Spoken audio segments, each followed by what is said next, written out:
नमस्कार, प्रदेश के चर्चित डिबेट शो आज की फाइट में आप सभी का स्वागत। मैं हूं आपके साथ हेमंत कुमार।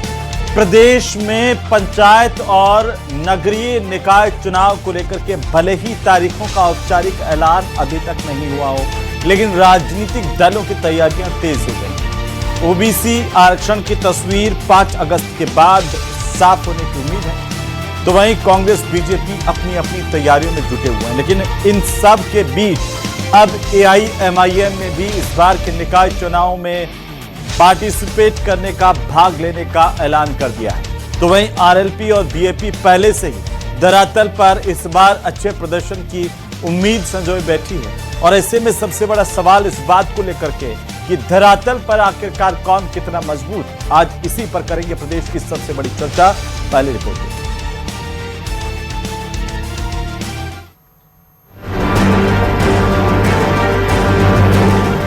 राजस्थान में पंचायत और निकाय चुनावों की तारीखों का इंतजार है, लेकिन उससे पहले प्रदेश की सियासत चुनावी रंग में रंग चुकी है। सियासी दलों ने अपनी अपनी तैयारी शुरू कर दी है। राजस्थान में पंचायत और नगर निकाय चुनावों से पहले कांग्रेस पूरी तरह चुनावी मोड में आ गई है। जयपुर स्थित प्रदेश कांग्रेस मुख्यालय में आयोजित पंचायत और नगर निकाय चुनाव प्रबंधन कार्यशाला के जरिए पार्टी ने चुनावी अभियान का आगाज कर दिया।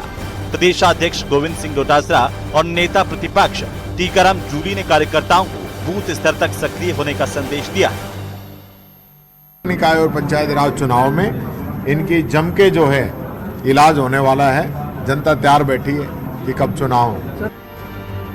वहीं भारतीय जनता पार्टी ने भी पंचायत और निकाय चुनाव को लेकर अपनी चुनावी तैयारियां तेज कर दी।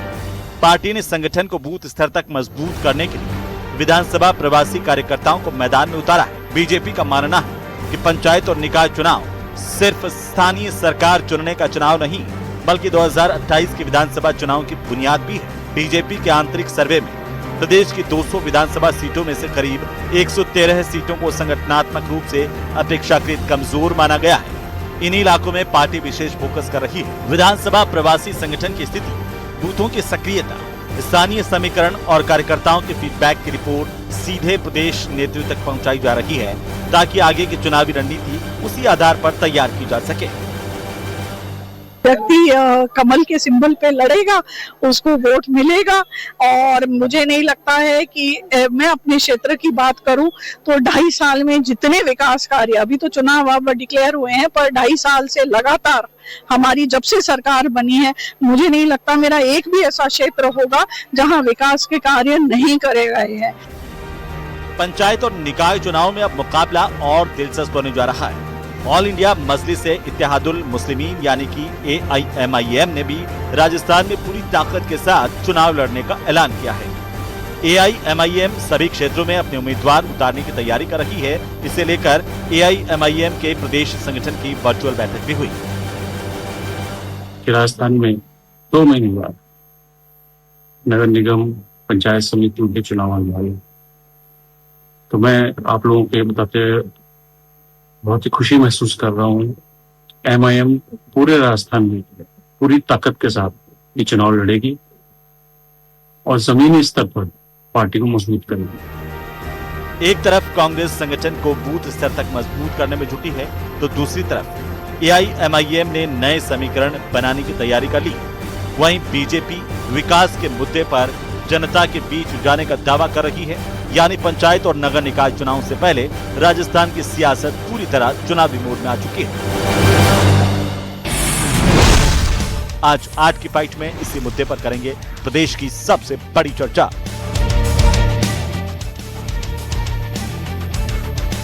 नमस्कार, प्रदेश के तो आखिरकार पंचायत निकाय चुनाव को लेकर लगातार प्रदेश में इंतजार है, और इस इंतजार के बीच अब सक्रियता धरातल पर देखी जा रही है। आज की चर्चा की शुरुआत करें इससे पहले आज के जो सबसे बड़े सवाल हैं वो आप आम जनता के सवाल उन पर नजर डालते हैं। तो पहला सवाल इसी बात को लेकर के कि पंचायत चुनाव की तैयारी पर आखिर धरातल पर कौन किस पर भारी है, इसे लेकर के आज हम बात करेंगे, क्योंकि दावे सभी तरफ से है। और सवाल नंबर 2 इस बात पर कि युवा और बूथ पर फोकस, सियासी दल चौकस, और इस बार खास बात यह है कि जेनजीज पर भी फोकस करने की बात सियासी पार्टियां कर रही हैं।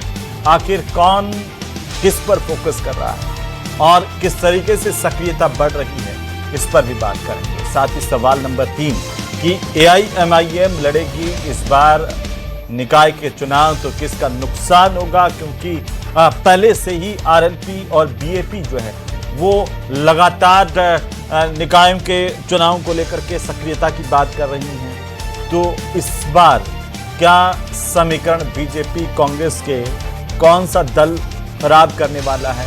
क्या AIMIM के आने से कुछ असर पड़ेगा, कुछ बदलाव होगा, कुछ फर्क पड़ेगा? इस पर भी हम बात करेंगे। हमारे साथ खास मेहमान जुड़ रहे हैं आज की चर्चा के लिए, तो मैं परिचय करवा दूं हमारे मेहमानों का। हमारे साथ आज की चर्चा के लिए SP मित्तल साहब हैं, वरिष्ठ पत्रकार के तौर पर। साथ ही डॉक्टर वरुण पुरोहित हमारे साथ हैं, राजनीतिक विश्लेषक के तौर पर। और हुज़ैफा शेख हमारे साथ हैं, AIMIM के प्रवक्ता। आप सबका स्वागत है। और पहली बार हुज़ैफा साहब आप जुड़े हैं, तो हमारा निवेदन भी यह है कि 1-1 मिनट के ओपनिंग टिप्पणी से हम शुरुआत करते हैं और उसके बाद चर्चा को ओपन करेंगे। लेकिन सबसे पहले वरुण जी, इस बार मैं आपसे शुरुआत करना चाहता हूं 1 मिनट तक।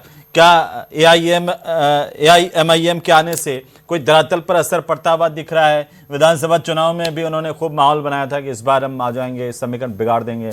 और अब जब चूंकि पंचायत निकाय के चुनाव को कैसे देख रहे हैं? RLP और BAP पहले से मैदान में टक्कर की बात कर रही है। हेमंत जी, आपने 60 सेकंड दिए हैं। छोटे दलों का प्रश्न उठाया। छोटे दलों में देखो, हनुमान बेनीवाल और जो आपने BA उसकी बात करी बाप की, उनका तो जरूर अपने अपने इलाकों में छोटा मोटा प्रभाव रहेगा। पर AIMIM का अगर कोई प्रत्याशी ऐसा है स्थानीय जगह पे उसका कोई प्रभाव है तो वो वोट ले लेगा। बाकी मुझे नहीं लगता है वोट कटवा भी बन पाएंगे राजस्थान के अंदर, क्योंकि जो ग्रामीण क्षेत्र है वहाँ मुसलमान और जाट और मेघवालों की हमेशा से गठजोड़ रहा है और वो कांग्रेस के पक्ष में रहा है या फिर स्थानीय उनका जो नेता होता है जिले के हिसाब से उसके पक्ष में गया। लेकिन जो पंचायत और स्थानीय निकाय के चुनाव होंगे उसमें बड़ा रोल भारतीय जनता पार्टी कांग्रेस का ही रहेगा मोटा मोटी में, क्योंकि सरकार सत्ता में बीजेपी है। तो बीजेपी जो आपने जैन जी का प्रश्न उठाया वो भी अभी कुछ सेकंड बाकी है, तो मतलब जैन जी मोदी ग्लैमर से उगता चुके हैं। तो बेरोजगारी से बच्चे परेशान है और बच्चों ने मोदी जी का ग्लैमर थोड़ा राष्ट्रीय स्तर पे। तो भारतीय जनता पार्टी मोदी जी के नाम से लोकसभा से लेकर वार्ड तक का चुनाव लड़ती थी, आज उसकी वो स्थिति है। और भजनलाल जी की जो सरकार है वो कोई विकास कुछ नहीं करती। कोई सरकार है, जनता सबको पता है कि रेगुलर जो चल रहा है कोई सरकार के कार्यकाल पे कोई कार्यकाल के हिसाब से कोई वोट नहीं मिलेगा। लेकिन जो है प्रत्याशी चयन कैसे होता है उसके ऊपर डिपेंड करेगा। प्रत्याशी अगर सामाजिक प्रतिष्ठा का है तो उसको वोट मिलेगा। जी मित्तल साहब, आप कैसे देख रहे हैं? वो कह रहे हैं कि इस बार जेनजीज भी हैं फैक्टर के अंदर पूरी तरह से, वार्ड से लेकर के जिला परिषद और जो पंचायत समितिज हैं वहाँ पर जेनजीज का भी वो होगा। और ये हुज़ैफा साहब अभी AIMIM से हैं, वो भी इस बार कह रहे हैं कि हम भी चुनाव लड़ेंगे। देखिए हेमंत, इसमें तो कोई दो राय की नहीं। चुनाव बहुत बड़ा चुनाव है, शहरी मतदाता भी और ग्रामीण क्षेत्र के मतदाता भी, यानी राजस्थान के सभी मतदाता इस चुनाव के अंदर भाग लेंगे। और स्वाभाविक है कि जब सरकार की उपलब्धि, भाजपा कहती है कि हम सरकार की उपलब्धि पे चुनाव लड़ेंगे, तो इस पे भी ये फैसला आएगा कि क्या सरकार की उपलब्धियां कितनी है कितनी नहीं है। लेकिन साथ ही कांग्रेस को भी चुनौती है कि क्या कांग्रेस ने विपक्ष की भूमिका निभाई 2.5 साल के अंदर। जहां तक AIMIM का सवाल है, तो मैं आपको इसमें जो उत्तर प्रदेश में भी चुनाव होने वाले अगले साल, उसमें जो ओवैसी साहब है, जो इनके चीफ है, उन्होंने कांग्रेस से गठबंधन, मतलब समाजवादी पार्टी और कांग्रेस से गठबंधन का प्रस्ताव रखा है। ये कि क्या जुफा साहब यहाँ बैठे हैं, ये क्या इस बात को स्पष्ट करना चाहेंगे कि राजस्थान में भी यूपी की तरह कांग्रेस के साथ में गठबंधन के साथ चुनाव लड़ने की बात है स्थानीय निकाय और पंचायत राज का। यदि गठबंधन के साथ चुनाव लड़ने की बात है तो अलग बात है, लेकिन यदि चुनाव नहीं लड़ते हैं तो इसमें देखिए कोई दो राय नहीं। मेरा ये मानना है कि AIMIM के उम्मीदवार जो हैं वो कांग्रेस को नुकसान पहुंचाएंगे। जी, हमारे साथ में 2 और मेहमान जुड़ चुके हैं। राजेंद्र आर्य साहब जुड़ चुके हैं, कांग्रेस पार्टी के प्रदेश के प्रवक्ता, और साथ ही साथ पंकज मीणा साहब जुड़ चुके हैं, भारतीय जनता पार्टी के प्रदेश के प्रवक्ता। तो आप दोनों का भी बहुत स्वागत है, अभिनंदन है। और मैं आपके पास आऊं उससे पहले AIMIM के प्रवक्ता हुज़ैफा साहब हमारे साथ हैं। हुज़ैफा जी, कैसे क्या चुनाव लड़ने के लिए बारे में आप सोच रहे हैं निकाय चुनाव को लेकर के? और एक बड़ा सवाल जो मित्तल साहब ने किया कि उत्तर प्रदेश में चुनाव हैं तो AIMIM समाजवादी पार्टी कांग्रेस में गठबंधन पर चुनाव लड़ने की बात कर रही है, राजस्थान में भी कुछ ऐसा होगा? जी बिल्कुल ऐसा होगा। हम कोशिश कर रहे हैं कि ऐसा तीसरा फ्रंट बने। पहला तो उसके लिए हमारी हनुमान जी बेनीवाल से ही बात हुई थी, राजकुमार रोज से भी बात हुई थी, और हमारी कोशिश है कि हम ये करें। बट मसला ये आ रहा है ना कि कांग्रेस तो चाहती ही नहीं है कि हमारी मुस्सेदारी हो कहीं पर। हमने बिहार के अंदर इनसे 6 सीट मांगी थी सिर्फ, और इन्होंने हमें सीट नहीं दी। उसके बावजूद हम 5 सीट जीत के आए वहां से। उसके बाद तेजस्वी यादव को हमारे पास आना पड़ा वहां पे बिहार में कि हमारा उनको सपोर्ट चाहिए। हमने अखिलेश को भी बोला है कि हमारे साथ गठबंधन करे। गठबंधन करेगा तो उसके लिए बहुत अच्छा है, नहीं करेगा तो हम लड़ेंगे चुनाव, पूरी मजबूती से चुनाव लड़ेंगे। और राजस्थान में MIM पूरे दमखम से चुनाव लड़ेगी। कांग्रेस को हम बोलेंगे कि चुनाव लड़े हमारी, पर हम तीसरे फ्रंट पे जा रहे हैं और हमारी बातचीत चल रही। हो सकता है कि RLP, BAP, MIM सब साथ मिलकर चुनाव लड़ें। अभी इस पे बात चल रही है और हमारे प्रदेश जमील अहमद खान इस पे पूरी तरह से बात बता पाएंगे। जी पंकज मीणा साहब, कांग्रेस की चुनौती तो थी इस बार पंचायत निकाय चुनाव में AIMIM की भी चुनौती है, RLP भी है, और ये कह रहे हैं कि तीसरा फ्रंट जो है वो उभर रहा है। ऐसे में आपकी तैयारियां और इनके एंटर होने से कोई असर पड़ता हुआ दिख रहा है?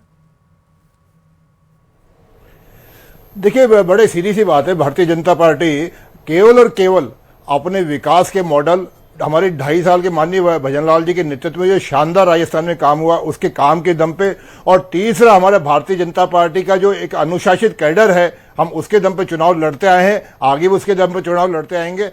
और जिस प्रकार से भारतीय जनता पार्टी को विधानसभा चुनाव में हमको समर्थन मिला, या पूरे देश में जिस प्रकार से बंगाल और बिहार के हमको समर्थन मिला, मैं समझता हूं कि आने वाले निकाय और पंचायत चुनाव के अंदर भारतीय जनता पार्टी को राजस्थान में भी शानदार समर्थन मिलेगा। और जहां तक बात है AIM की किसी तरह की हिस्सेदारी करने का, तो मैं एक चीज बड़ी अच्छे से समझता हूँ कि अगर राजस्थान की राजनीति का इतिहास देखें तो राजस्थान की राजनीति का इतिहास कहता है कि हमेशा यहाँ द्विदलीय पद्धति रही है, और ज्यादातर स्थितियों में ये रहा है कि भारतीय जनता पार्टी और कांग्रेस के अंदर ही आमने सामने की टक्कर हुई है। ये जरूर है कि कुछ क्षेत्रीय दल बने, कुछ दल ऐसे भी आए जिन्होंने कुछ समय के लिए काम किया, परंतु वास्तविकता में चाहे बाप हो, चाहे हमारे हनुमान बेनीवाल जी की पार्टी हो, या AIM की बात भी करें, तो कोई बहुत ज्यादा असरकारी नहीं है, क्योंकि इनका कैडर नहीं है, नीचे गांव तक कहीं इनका काम नहीं है, और सबसे बड़ी बात, इनके पास कोई विजन नहीं है राजस्थान के विकास के लिए, कुछ भी इनके पास धरातल नहीं है। ठीक है आर्य साहब, आपके पास क्या है? इनके पास विकास की योजनाएं हैं, 3 साल तक जो धरातल पर काम किया वो है, आपके पास क्या है? देखिए साहब, पूरे प्रदेश में घूमकर देख लीजिए, जिस तरीके से लोग परेशान हैं, चाहे निकायों की बात हो, चाहे पंचायती राज के ग्रामीण क्षेत्रों की बात हो, तमाम जगह पे, और यहां तक तो इनके विधायक और मंत्रियों में भी आपस में बिल्कुल ही फूट पड़ी हुई है। अभी 45,000 तबादले किए, उसके अंदर भी इनके लोग और कार्यकर्ता खुश नहीं हुए। तो ये प्रदेश को क्या मतलब खुश करेंगे जब ये अपने कार्यकर्ताओं को और अपने कैडर को ही नहीं खुश कर पा रहे हैं। देखिए, इससे सरकार ने अपनी नैतिक हार चुनाव से पहले ही मान ली, क्योंकि जिस तरीके से हाईकोर्ट ने 2 बार, हाईकोर्ट के अंदर 2 बार इन्होंने अवमानना की, चाहे 15 अप्रैल तक चुनाव कराने का हाईकोर्ट के निर्देश हो, उसके बाद में चाहे 31 जुलाई तक चुनाव कराने के निर्देश, उसके बाद हाईकोर्ट ने जिस तरीके से कहा कि भाई आप चुनाव नहीं करा सकते तो हम चुनाव कराएंगे।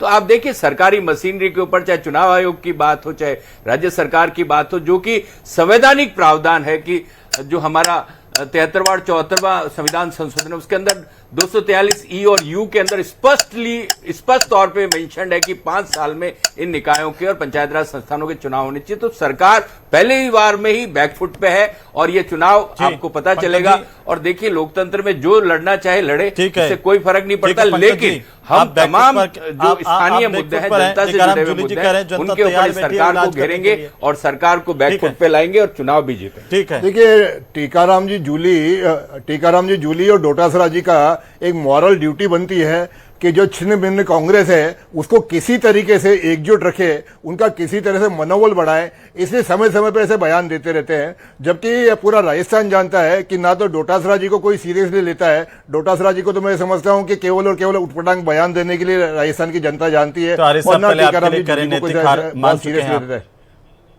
आर्य साहब तो आपके लिए करें, और अभी आर्य साहब ने अभी आर्य साहब ने आपके टीवी चैनल के माध्यम से अनुच्छेद किसी कानून की धारा का हवाला दिया कि साहब इसमें चुनाव कराने मैंडेटरी होते हैं।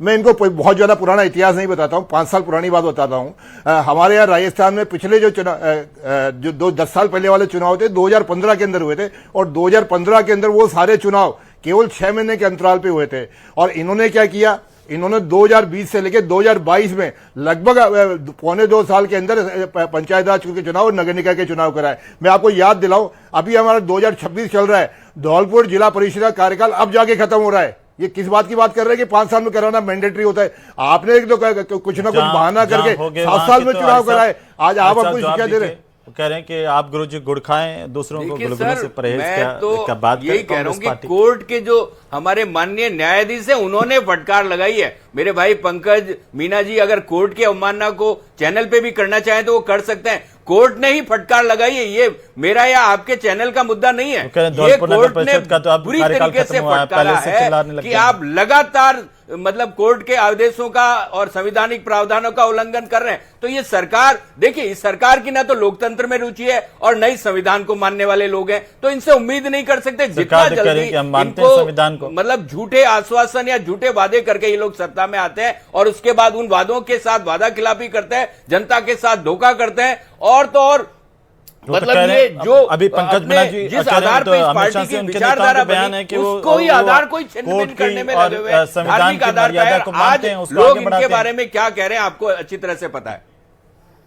मेरे को कैसे पता है? हेमंत भाई, आपको हेमंत भाई हमारी सरकार में आने के समय पे माननीय मुख्यमंत्री जी का एक स्टेटमेंट याद दिलाता हूं। हमारे माननीय मुख्यमंत्री जी ने बड़ा स्पष्ट कहा था, भजनलाल जी ने, कि हम एक राज्य एक चुनाव के मॉडल पे काम करना चाहते हैं। और जब ये कोर्ट के सामने जब मामला आया तो माननीय न्यायालय को हमने लिखित में जब कि कोई ऐसा मॉडल है ही नहीं धरातल पर, किसान पॉसिबल नहीं है। बिल्कुल ठीक बात कर रहे हैं हेमंत जी, बिल्कुल ठीक बात कर रहे हैं। ऐसा कोई एक अगर पूरे देश के अंदर एक जैसा मौसम नहीं है, तो एक जैसा क्लाइमेट नहीं है, तो एक जैसे चुनाव की बात कैसे कर सकते हो? पूरे का पूरा हमारा देश पूरी तरीके से डाइवर्सिटी और विविधतापूर्ण देश है। वहां पे इस तरीके की बात करना सिर्फ और सिर्फ संविधान का और संविधान के अंदर जो निहित मूल्य है उन मूल्यों का अपमान है। पंकज जी बताइए। मैं हेमंत जी बिल्कुल इसका जवाब देता हूं। ये बात ठीक है कि पूर्व निर्वाचन के जो आयुक्त थे उन्होंने ये बात कही थी, परंतु उन्होंने रिटायरमेंट के 15 दिन पहले कही थी। वो जाते जाते अशोक गहलोत जी को अपना एहसान पूरा करके केवल एक स्टेटमेंट देके, जबकि वास्तविकता यह है कि हम एक राज्य एक चुनाव के कमिटमेंट थे और आज भी हम कर रहे हैं। जी जी जी जी जी, तो ये बताइए ना, ये पूछ रहे हैं बीजेपी कांग्रेस दोनों आपसे कि धरातल पर आपका कोई अस्तित्व नहीं है, आप चलें चुनाव लड़ने। हम ये पहली बार चुनाव लड़ रहे हैं, ये जो नगर निगम चुनाव है हम ये पहली बार लड़ रहे हैं और धरातल पे हम काम कर रहे हैं। अब लोगों को क्या काम कर रहे हैं? उनको तो क्या खुद की पार्टी का काम दिखता है, दूसरों का काम कभी दिखेगा ही नहीं। कांग्रेस वाले कांग्रेस की बढ़ाई करेंगे, बीजेपी वाले बीजेपी का काम देखेंगे। अब बताइए, आपके तो यहाँ पे प्रदेश अध्यक्ष को नहीं जानते हैं, आपके कोई जिलाध्यक्ष हैं? 4 जिलाध्यक्ष बता दीजिए, आप भी बता दें तो कितना काम है। कोटा में हमारे जिलाध्यक्ष है, बाड़मेर में हमारे जिलाध्यक्ष है, अलवर में हमारे जिलाध्यक्ष है। कोटा के आपके जिलाध्यक्ष कौन है? परवेज आशु नाम है जिलाध्यक्ष का जी। बाड़मेर में आवाज नहीं आ रही है इनकी। शफी जमील कासमी। और कहाँ है 2 के अलावा? अलवर के अंदर है अयूब जी अलवर में है। और जी 3 ही जिलों में जी। कितने जिलों में आपके फिरोज अब्बासी? जोधपुर के अंदर जोधपुर। कितने जिलों में आपके जिलाध्यक्ष है? अभी हमारे जो जिलाध्यक्ष है वो 5 जिलों में है और 7 जगह जिला प्रभारी बनाए गए हैं। 5 जिलों में चुनाव लड़ेंगे आप?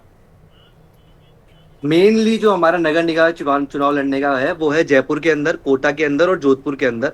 3 जगह और जी 3 ही जगह लड़ेंगे मतलब। अब तो अभी आपके प्रदेशाध्यक्ष ने कहा कि हम पूरे राजस्थान में थे। नहीं, चुनाव लड़ने की अभी मैं बता रहा हूँ जिला अध्यक्ष के बारे में अंदर। और जो चुनाव लड़ेंगे वो हर जगह लड़ेंगे और उसके अंदर जो हमारे प्रदेशाध्यक्ष हैं और ओवैसी साहब है वही इसके बारे में अंदर पूरा बता पाएंगे। तो आपको कहते हैं कि वोट कटवा पार्टी है, आप बीजेपी की बी टीम है, वोट काटने के लिए उतर जाते हैं, आपको वोट आते नहीं है। उधर यूपी में आप लड़े थे, जमात जब्त हुई।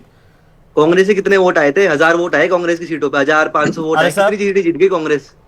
खुद नहीं जीत पा रही कांग्रेस सीटें, दूसरों को बोलती है। ये क्या है, इनकी नाव डूब रही है और ये थोड़े दिन के अंदर पूरे डूबने वाले हैं, इनका कुछ नहीं बचने वाला। बीजेपी भी कह रही है कि इनके आने से पूछता कौन है आपको? बीजेपी भी तो वक्त बताया कौन पूछा कौन। जब तीसरा फ्रंट बनेगा ना, क्या है अब लोग क्या तंग आ चुके हैं बीजेपी कांग्रेस से। अब क्या तीसरे फ्रंट पे लोग जा रहे हैं और अब ये क्या है कि राजस्थान ये ऐसा जगह बच रही है जहां पे तीसरा फ्रंट में लेना चाहता हूं बिल्कुल संक्षेप में। पंकज जी बोलिए। वो कह रहे हैं जमीन वो सामने आएंगे तो पता देखिए, चलेगा। देखिए बिल्कुल हम भारतीय जनता पार्टी इस बात का स्वागत करती है कि ओवैसी साहब यहाँ के चुनाव लड़े, परंतु मैं साथ में उम्मीद करूंगा कि जब यहाँ चुनाव लड़े तो कम से कम राजस्थान की आबोहवा में किसी प्रकार का आग लगाने का काम नहीं करे, किसी प्रकार का एक अल्पसंख्यक तुष्टीकरण का माहौल खड़ा करने का काम नहीं करे। अगर ये वास्तव में राजस्थान में तो ये आबोहवा खराब करने के लिए आ रहे हैं, मतलब आप करें ये बीजेपी का काम है। बिल्कुल, अगर ओवैसी साहब के बीजेपी का काम है, ये स्टेटमेंट देखेंगे और जहां भी चुनावी समय में देखेंगे वो कह रहे हैं, हुजैफा साहब कह रहे हैं बीजेपी का काम है ये तो अब खराब करना। नहीं, ओवैसी साहब का कहीं भी स्टैंड देख ले, जहां भी विधानसभा चुनाव लड़ने गए हैं, जहां उन्होंने जो आबोहवा खराब करी है, तो मैं इनसे निवेदन करूंगा कि कम से कम यहां नहीं करे। मैं हिंगमन जी आप मुझे बता दीजिए ऐसी जगह जहां पे आबोहवा गर्म करी हो, एक बयान बता दीजिए। राजस्थान में चुनाव हो रहे हैं, राजस्थान में बड़ा पंचायत राज का चुनाव है।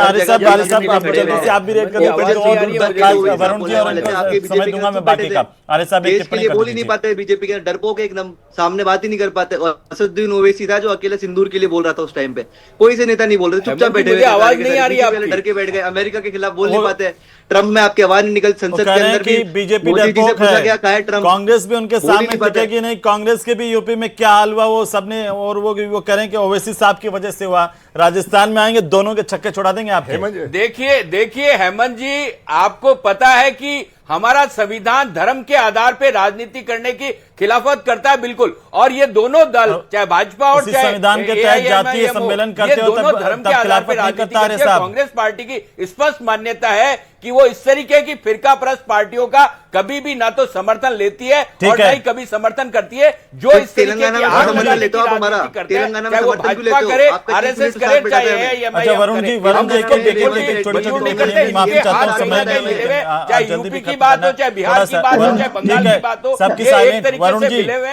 वरुण जी ये उत्साह आप कैसे देख रहे हैं संक्षेप में सर, किसके लिए घातक है? देखिए हेमंत जी, घातक क्योंकि मैंने कहा ना, मोदी जी का ग्लैमर पे तो अभी वोट मांग नहीं सकते, और सरकार है कि ट्रेंड है कि सरकार होती है तो उसकी सीटें स्थानीय निकायों में, पंचायतों में ज्यादा आती हैं। किंतु मैं आपको जयपुर की बात चल रही है, जयपुर में देखिए घर घर जाके 80 रुपए, 250 रुपए, 150 रुपए सफाई के लिए मांग रहे नगर निगम वाले, जबकि आप इलेक्ट्रिक बिल में, पानी के बिल में। एआईएमआईएम असदुद्दीन ओवैसी अगर आएंगे इन चुनाव के अंदर तो कोई माहौल खराब होगा या किसी को नुकसान होगा क्या?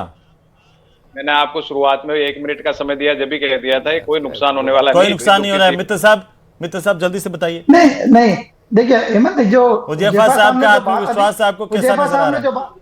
देखो हुजैफा साहब ने जो बात कही है ना, उसका कांग्रेस को जवाब देना चाहिए। उन्होंने कहा तेलंगाना में जब आप समर्थन लेते हो तब कुछ नहीं कहते, यहाँ एआईएमआईएम को कह रहे हो सांप्रदायिक पार्टी है, धर्म के आधार पर चुनाव लड़ती है।